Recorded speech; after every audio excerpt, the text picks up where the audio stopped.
everyone, welcome or welcome back to my channel. I hope you all are doing good.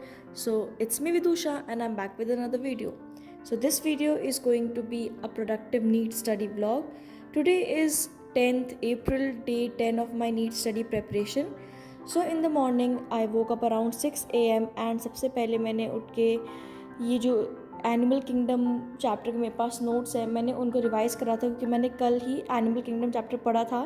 So right now I've done the revision of Animal Kingdom and अब हो चुकी है almost 8 in the morning and अब मैं बनाऊंगी अपनी to do list and पूरे दिन उसको कंप्लीट करेंगे. Okay, so let's start the video.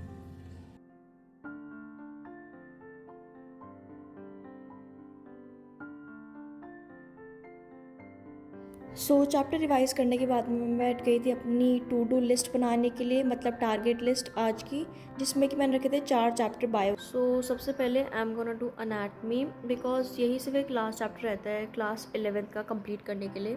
उसके बाद मेरी जो बायो है पूरी वो क्लास 11th की कंप्लीट हो जाएगी and from today onwards I will be starting class 12th का रिविजन. सो सबसे पहले आई am gonna do anatomy of flowering plants, इसका पहले 1 शॉट लेक्चर एंड देन उसके बाद में NCERT रिविजन. ओके, सो सबसे पहले I started with the last chapter of class 11th bio जो कि है anatomy of flowering plant. So सबसे पहले मैंने देखा था इसका एक 1 shot video lecture and then उसके बाद मैं यहाँ पे करी थी NCERT reading.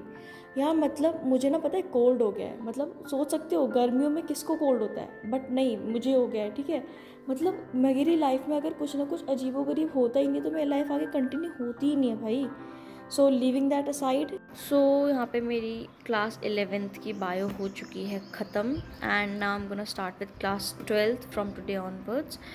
Chemistry and physics मेरे अनफॉर्चुनेटली अभी तक 11th के कंप्लीट नहीं हो पाए हैं एंड इसमें मैंने ऑलमोस्ट सारे चैप्टर्स कर लिए हैं ऑलमोस्ट. ठीक है, so I am gonna start with class 12th right now. So after that I started with class 12th bio and सबसे पहले मैंने जो चैप्टर करा था वो था principle of inheritance and variation वाला. मैंने चैप्टर सबसे पहले उठाया था एंड यहाँ पे मैं करी थी उसकी NCERT रीडिंग.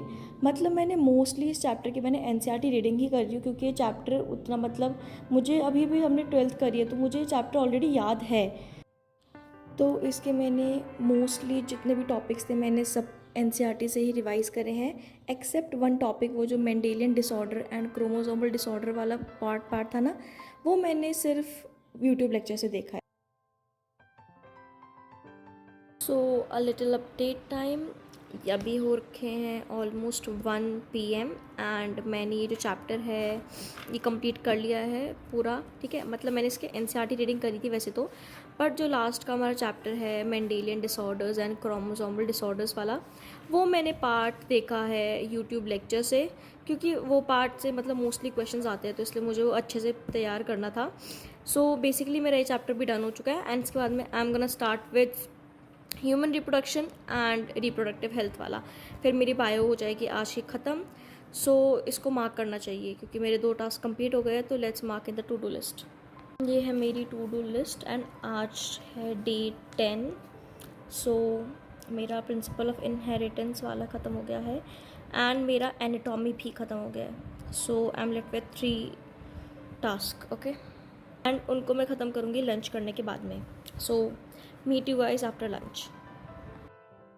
सो लंच करने के बाद में मैं चली गई थी दूसरे कमरे पढ़ने के लिए बिकॉज क्योंकि मैं एक जगह बैठे बैठे बोर हो रही थी पढ़ते हुए, तो आई थॉट कि मैं अपनी जगह स्विच कर लेती हूँ ताकि ज़्यादा प्रोडक्टिविटी आए.